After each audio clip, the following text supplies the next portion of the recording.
Kayang matutunan, pwedeng pagkakitaan.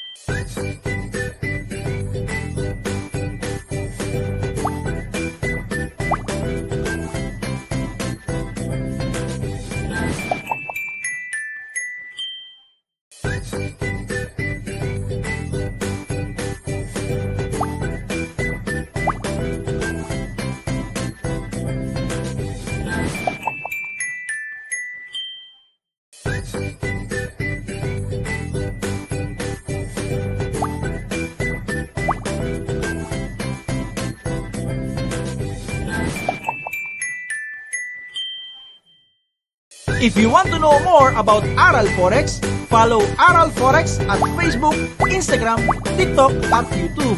Laging tandaan, sa Aral Forex, kayang matutunan, pwedeng pagkakitaan.